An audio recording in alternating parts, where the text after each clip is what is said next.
नमस्कार, मैं हूं नीरज मेहरा और आप देख रहे हैं A1 टीवी का खास कार्यक्रम मुद्दा है गरम। मुद्दा गरम में बात करें हम श्रीलंका के हालात को लेकर। जिस तरह के श्रीलंका के हालात हुए हैं, जनता में जिस तरह का आक्रोश देखा गया और जनता ने वहां पर राष्ट्रपति भवन, प्रधानमंत्री कार्यालय सहित तमाम कार्यालयों पर कब्जा कर लिया और जब तक गोटबाया ने इस्तीफा नहीं दिया, देश छोड़कर नहीं चले गए, तब तक उस पर कब्जा रखा। आखिरकार ऐसे क्या कारण रहे कि श्रीलंका में इस तरह के हालात का सामना करना पड़ा, इस तरह से लोगों को आर्थिक तंगी का सामना करना पड़ रहा है कि लोगों के पास खाने के लाले पड़ गए, पेट्रोल और डीजल की कमी हो गई, दवाओं की कमी हो गई, यहाँ तक कि जो है लोगों के पास खाने के लिए पैसे नहीं हैं और लोगों का पैसे हैं लेकिन खाद्य वस्तुएं नहीं हैं। और इन हालात के लिए जो है गोटबाया को जिम्मेदार बताया जा रहा है, उनके परिवार को जिम्मेदार बताया जा रहा है और उनके देश छोड़कर जाने के बाद, इस्तीफा देने के बाद वहाँ पर हालात सामान्य होने लगे हैं। लेकिन आखिरकार इन तमाम बातों के पीछे क्या कारण है, इसी बात पर चर्चा के लिए मेरे साथ जुड़ रहे हैं A1 टीवी के चैनल हेड अनिल लोढ़ा जी। लोढ़ा जी, आपका बहुत बहुत स्वागत है।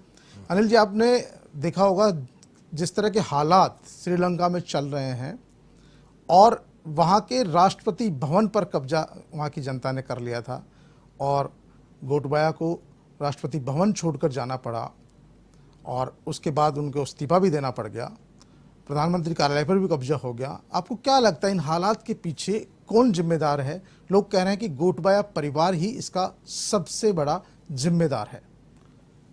देखिए, ऐसे हालात एक दिन में नहीं बनते। लंबे समय से श्रीलंका क्राइसिस को फेस कर रहा था और कोरोना में ने जो है वो आग में घी का काम किया। कोरोना में पर्यटन उद्योग तबाह हो गया, श्रीलंका के दूसरे उद्योग धंधे तबाह हो गए और वहाँ के लोगों की आमदनी घटती चली गई। जो चीन ने पैसा दिया उधार और चीन ने जो अपने संसाधन से वहाँ काम किए, उसके ठेके भी चीनियों को दिए। चीनी ठेकेदारों ने वहाँ काम किया और चीन ने कर्जा उधार दिया, उसके बोझ तले श्रीलंका दब गया। भारत का कर्जा नहीं चुका सकता, श्रीलंका चीन का कर्जा नहीं चुका सकता। चीन ने ऑलमोस्ट वहाँ की इकोनॉमी कब्जा करने की कोशिश की है और पर्यटन तबाह होने के कारण वहाँ पर निरंतर आम आदमी की आय गिरती चली गई। गोटबाया राजपक्षे जो राष्ट्रपति थे जी, उन्होंने अपनी लोकप्रियता बनाए रखने के लिए क्राइसिस मैनेजमेंट करने के नाम पर वहाँ पे टैक्सेस कम कर दिए। जब टैक्सेस कम कर दिए तो राज की आमदनी भी कम हो गई। अब राजकोष में पैसा नहीं है तो न तो आप जनता को कुछ खिला सकते हो, न पिला सकते हो, न दवा दे सकते हो, न कुछ और के लिए लोक कल्याणकारी कार्य नहीं कर सकते। प्लस ये आरोप भी लग रहा है, जो कि काफ़ी हद तक वैलिड है, कि चीन के जिन ठेकेदारों ने काम किया उन्होंने मोटी रकम लेकर काम दिया और उसमें भी काफ़ी कट लिया गया, कमीशन खोरी की गई। राजपक्षे, गोटबाया राजपक्षे जो खुद राष्ट्रपति थे, उनके भाई प्रधानमंत्री थे, वित्त मंत्रालय भी उनके परिवार में था। तो इस तरह सबने मिलके, पूरे परिवार ने मिलके श्रीलंका को लूटा है, ऐसा माना जाता है।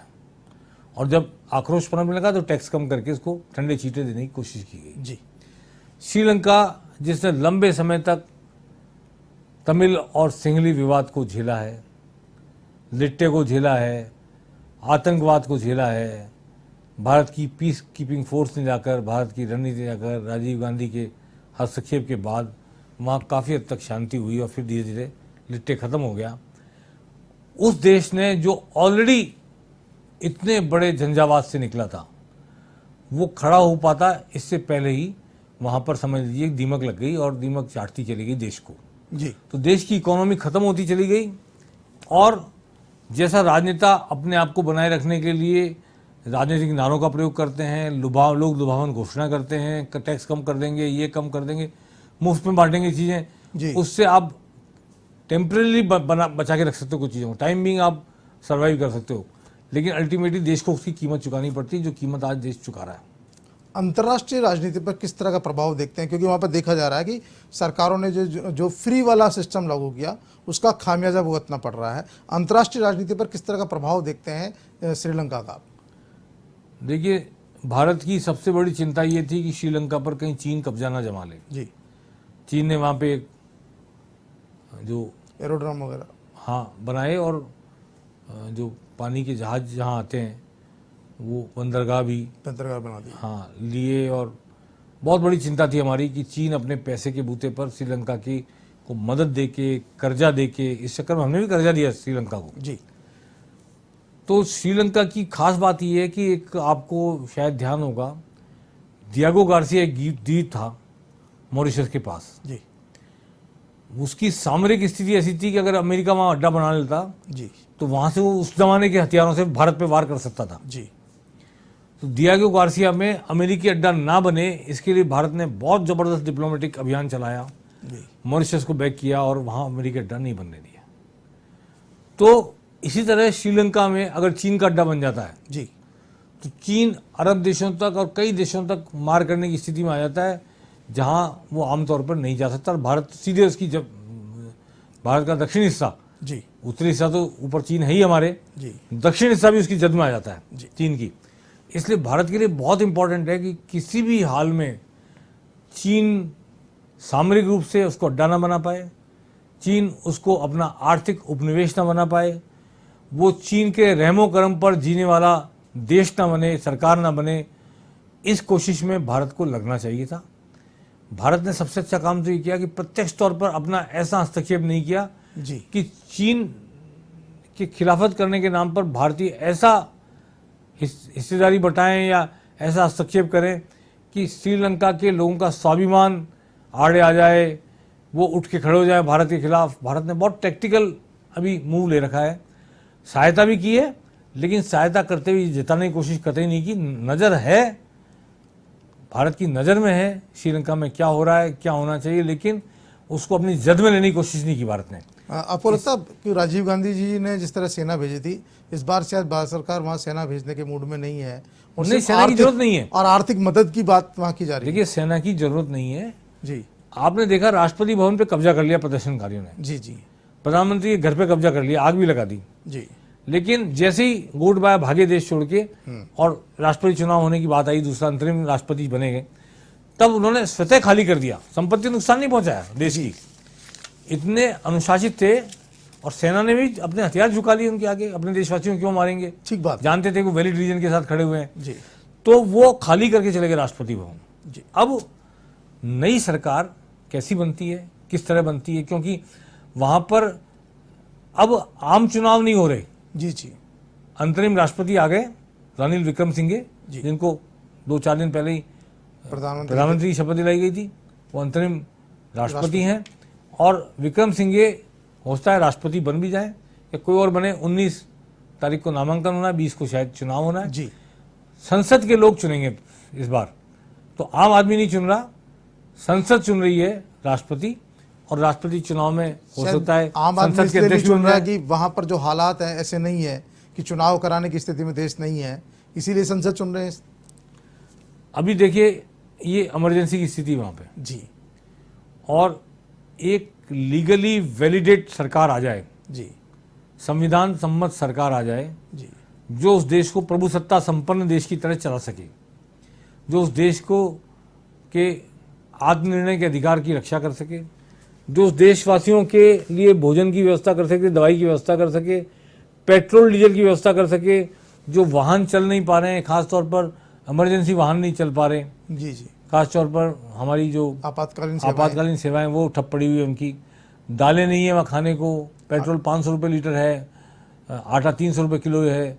तो इनसे नीचे उस देश को सामान्य स्थिति में लाना सबसे बड़ी चुनौती होगी, जो भी नई सरकार आएगी। और उसे व्यापक जन समर्थन प्राप्त होगा ऐसा लगता है, क्योंकि जिस सरकार को भगाया गया है, राष्ट्रपति भाग पाए, उनके भाई तो नहीं भाग पाए, उन पर तो रोक लग गई है, वो तो अब इस वक्त लंका छोड़ के नहीं जा सकते, सुप्रीम कोर्ट ने रोक लगा दी है। लेकिन अच्छी बात यह है कि इतनी बड़ी बगावत के बाद भी खून खराबा नहीं हुआ और शांतिपूर्ण प्रक्रिया से, लोकतांत्रिक प्रक्रिया से सत्ता परिवर्तन हो रहा है। और सेना ने, पुलिस ने, सबने अपने देश की जनता के साथ सहयोग किया, उसके वैलिड रीजन को माना, लॉजिकल बात को माना और उसके आगे सर झुकाया, बजाय उसको दुश्मन मान के गोली चलाने के, आंसू गैस छोड़ने के। जब बहुत जरूरत पड़ी तब किया भी, लेकिन वो उस जनता को जो हिंसा बगावत नहीं में भड़क झंडा पाई। खड़ी थी, उस जनता को उन्होंने बहुत हद तक समझा, टकराव नहीं हुआ, टकराव नहीं हुआ और खून खराबा नहीं हुआ। सबसे बड़ी और बात है। ये लोकतंत्र की बहुत बड़ी जीत है। जी। किसी देश के लोकतंत्र के परिपक्व होने का बहुत बड़ा सबूत है कि उस देश में अगर राष्ट्रपति इस तरह हटाया जा रहा है तो दूसरा राष्ट्रपति सेना नहीं लेके आ रही, एक चुनाव के जरिए आ रहा। एक बात सबसे बड़ी बात है कि ऑर्गेनिक खेती की बात हम कर रहे हैं। हमारे देश में कहा जा रहा है कि ऑर्गेनिक खेती को बढ़ावा दिया जाए, रासायनिक खेती को बंद किया जाए। श्रीलंका में ये प्रयोग हुआ था कि रासायनिक खादों का प्रयोग बिल्कुल बंद कर दिया गया और ऑर्गेनिक की तरफ वो गए और हालात ये हुए कि वहाँ खाद्यान्न भी कम पड़ गया, खाने के भी लाले पड़ गए। क्या बहुत बड़ा रीजन ये माना जा रहा है वहाँ पर कि जो खाद्यान्न वस्तु खाद्य पदार्थ थी उनका उत्पादन बहुत कम हो गया। देखिए इसमें क्या है, कोई भी काम ऑल ऑफ सडन नहीं करना चाहिए जी, धीरे धीरे धीरे चरणबद्ध लागू करना चाहिए। भारत में भी ऐसा नहीं है कि आज अचानक कह दिया गया कि रासायनिक खाद बंद हो गई है और कल से आप सिर्फ ऑर्गेनिक खेती करेंगे, ऐसा नहीं है। ऑर्गेनिक खेती को बढ़ावा देने के लिए प्रयास किए जा रहे हैं। गाय का मलमूत्र उपलब्ध कराया जा रहा है, गोबर उपलब्ध कराया जा रहा है, धीरे धीरे करके कोशिश की जा रही है। उसकी रीजन्स अलग है। रीजन्स है कि जो रासायनिक खाद से जो उत्पादन तो बम्पर हुआ, जमीनें खराब हो गई, जमीनें भी खराब हो गई और जो उसकी पैदावार है उससे रोग होने लग गए। जी, वो पैदावार में उस गेहूं के दाने में वो जान नहीं है जो जान देसी खेती में है।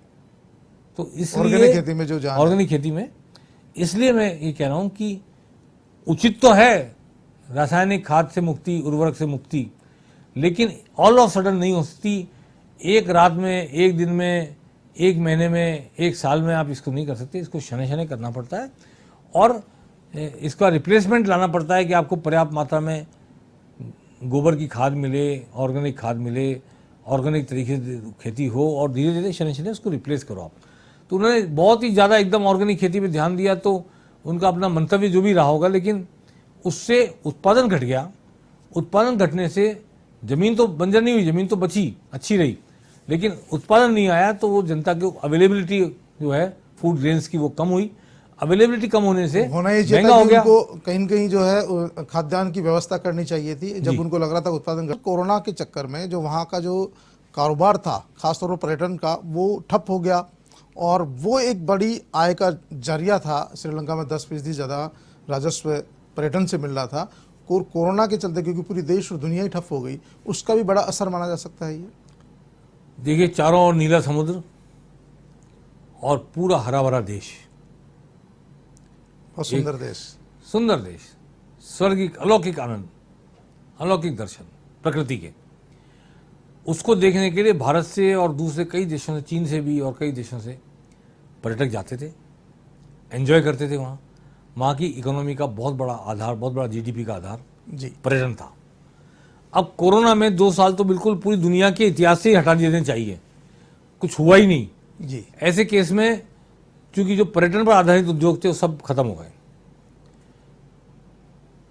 ट्रैवलिंग का पूरा उद्योग खत्म, पर्यटन का पूरा होटल उद्योग। होटल व्यवसाय खत्म, रिक्शे वाला खत्म, टैक्सी वाला खत्म, चाय की दुकान वाला खत्म, सब खत्म हो जाता है बिल्कुल जब पर्यटन नहीं होता तो वो उन सब लोगों की जब आय खत्म हो गई तो क्या वैकल्पिक कोई व्यवस्था की जा सकती थी?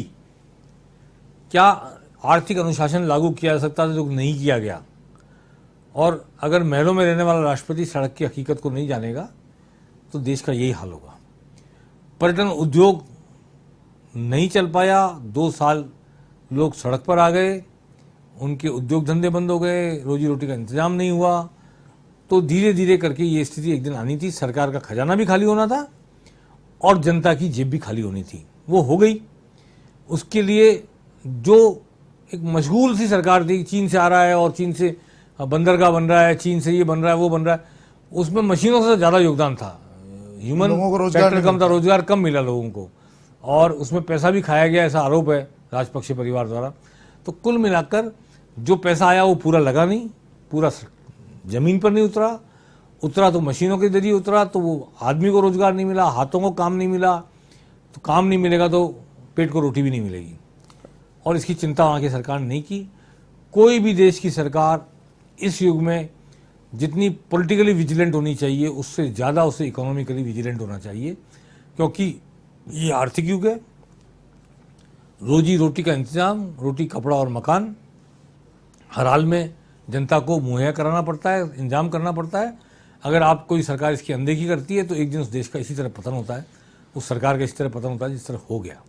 अब हमें देखने वाली बात यह है कि जब नए राष्ट्रपति आते हैं तो कौन तो चुन के आते हैं, उनका इंक्लिनेशन क्या होता है, और जैसे घर में कई बार क्या होता है, एक छोटे भाई के घाटा लग जाता है जी, बैंक वगैरह, कंगाल भी हो जाता है कई बार, कोई सट्टा बाजार में हार गया या शेयर बाजार में खो बैठा, तो घर के 4 सदस्य मिलके, बड़े भाई, ताऊ, चाचा इकट्ठे होके उसका हाथ पकड़ के उसे पतन के उससे निकालते हैं बाहर। जी, तो भारत को भी ऐसे बड़े भाई की भूमिका निभानी पड़ेगी। दुनिया के कुछ और देश भी निभा सकते हैं, अमेरिका भी निभा सकता है, जिससे कि वो श्रीलंका खड़ा हो सके वापस और एक खुशहाल देश बन सके। श्रीलंका की खुशहाली ही वहाँ के प्रजातंत्र की गारंटी है। श्रीलंका की खुशहाली पूरे हिंद महासागर में शांति बनाए रखने की गारंटी है। श्रीलंका उपनिवेश ना बने चीन का, श्रीलंका चीन का अड्डा ना बने अपने यहाँ पे, ये सब होगा तभी श्रीलंका हम सबके पूरे हिंद महासागर की शांति का एक प्रतीक बन के रहेगा। और अगर चीन ने हस्तक्षेप करके पैसे देकर उस ज़मीन पर अपना अड्डा बना लिया, नौसैनिक अड्डा बना लिया, कुछ और कर लिया, तो भारत की शांति भी खराब होगी, हिंद महासागर की, पूरे संपूर्ण हिंद महासागर की शांति खराब होगी। इसलिए पश्चिमी देशों को भी, भारत को भी बड़ा भाई बन के छोटे भाई का हाथ पकड़ के उसे गर्त में से बाहर निकालना पड़ेगा और लोगों को खाने को अन्न मिले, रोजगार मिले, इसका इंतजाम करने की कोशिश करनी पड़ेगी।